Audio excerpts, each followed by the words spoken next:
Pour empêcher les inscriptions multiples, la biométrie est la panacée. Pour empêcher les votes multiples, la biométrie est la panacée. Pour empêcher le transport des lecteurs, la biométrie est la panacée.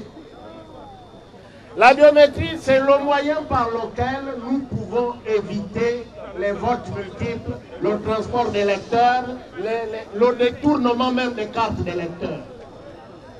Mais comme le PDG sait que si vous revenez alors que ce n'est pas vos empreintes digitales, alors que ce n'est pas votre photo numérisée, on va vous démasquer et vous ne pourrez pas voter. Donc le vote ne sera pas en leur faveur. Voilà pourquoi ils ont peur de la biométrie. Parce qu'avec la biométrie, leurs secrets seraient mis à nu. Même en dévoilant ses secrets, le pouvoir ne recule pas. Il tient tellement au délai constitutionnel et compte organiser le scrutin d'ici la fin de l'année. La météo politique dans ce contexte inquiète forcément et il devient difficile de dire de quoi demain sera fait. Chers compatriotes, acteurs du changement, je vous salue.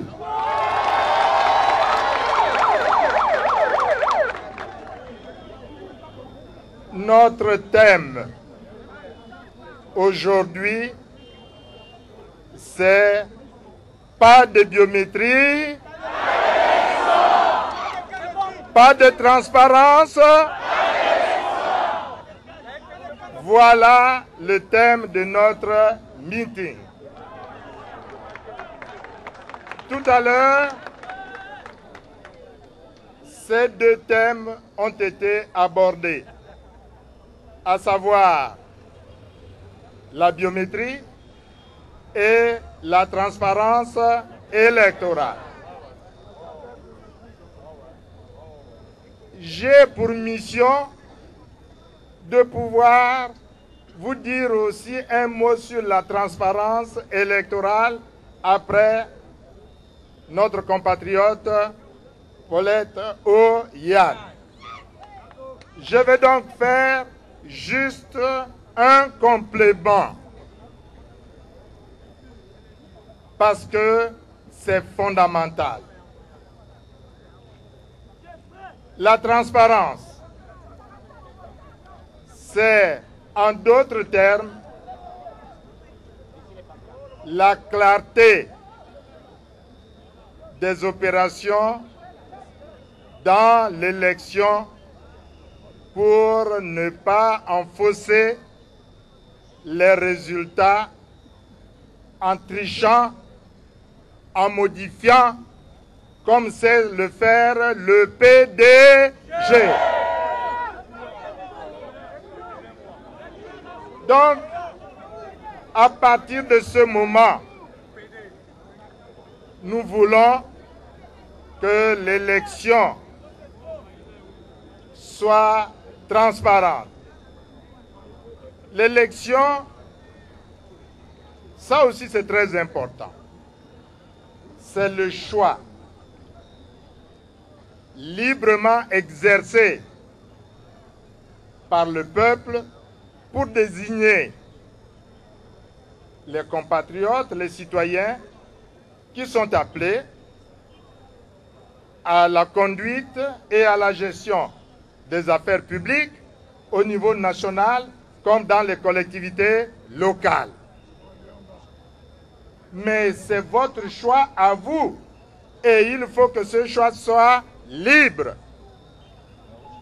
Mais pour qu'il soit libre, il faut commencer par le commencement, c'est-à-dire par savoir qui doit voter. Et ceux qui doivent voter, vous le savez, on va vous le rappeler très rapidement, ce sont ceux qui sont d'abord gabonais. Ce n'est pas ceux qu'on va chercher à droite et à gauche et qui ne sont pas du tout gabonais. Ça, c'est déjà un problème. Ensuite, il faut avoir ces 18 ans révolus. Et ensuite, il faut pouvoir bénéficier de ses droits civils et politiques. C'est-à-dire, il ne faut pas avoir fait, par exemple, la prison pendant un certain nombre de mois, etc. Mais ils ont tort justement de voter et c'est le PDG qui fait en sorte qu'ils votent. Donc, à partir de ce moment, ce que nous voulons, c'est quoi? C'est que le principe universel qui dit qu'un homme correspond à une voix, que ce principe-là soit respecté dans notre pays. Est-ce que c'est le cas aujourd'hui? Nous disons non. Je vous en donne quelques preuves. Voilà un pays qui a à peine un peu plus d'1 300 000 habitants. Mais qui se retrouve avec un collège électoral de plus de 807 000 habitants, alors que les mineurs, c'est-à-dire ceux qui n'ont pas encore 18 ans, ne doivent pas voter, alors que les étrangers ne doivent pas voter. Mais alors, qu'est-ce qui se passe? C'est qu'il y a des compatriotes qui s'inscrivent plusieurs fois sur la liste électorale et votent plusieurs fois en des endroits différents. Et qui c'est qui fait cela? C'est le pouvoir PDG. Alors à partir de ce moment, nous disons qu'il faut que ça s'arrête et nous disons ça suffit comme ça.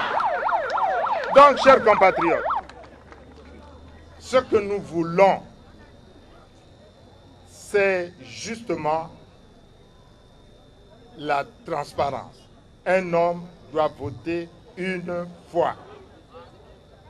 Mais lorsque le pouvoir nous dit qu'ils vont organiser des élections qui vont être transparentes, mais sur quoi s'appuie-t-il? Sur la fraude. Et nous avons des exemples. Si maintenant, comme je l'ai dit tout à l'heure, le collège électoral n'est pas gonflé à outrance, ils ont trouvé maintenant un autre système. C'est celui de diminuer le nombre d'électeurs, mais en ciblant. En ciblant les zones,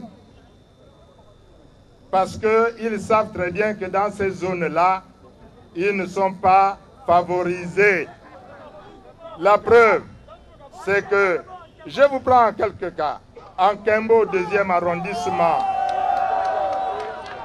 en visitant les listes électorales, il y a au moins à ce jour un peu plus de 1500 noms qui ont été enlevés, donc qui ont été radiés.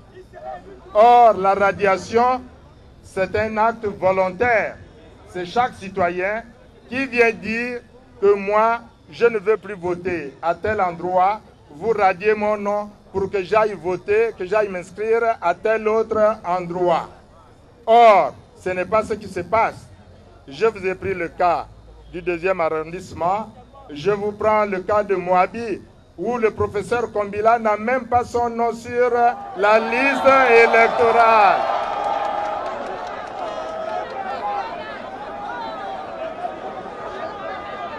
Je vous donne là des exemples. Je vous prends le cas de Mouila, où quelqu'un vient s'inscrire et quand on lui demande le nom de son père et de sa mère, il n'arrive pas à le donner parce que tout simplement, il se sent tout de suite coincé. Parce que c'est un étranger qu'on est allé chercher pour qu'il vienne s'inscrire. Je vous prends le cas de Mounana, où justement, pendant que j'y étais, on a vérifié sur les inscriptions et on se rend compte qu'ils ont radié illégalement 697 noms.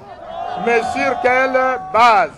Sur aucune base, sinon pour faire en sorte que les gens ne puissent pas voter pour l'opposition.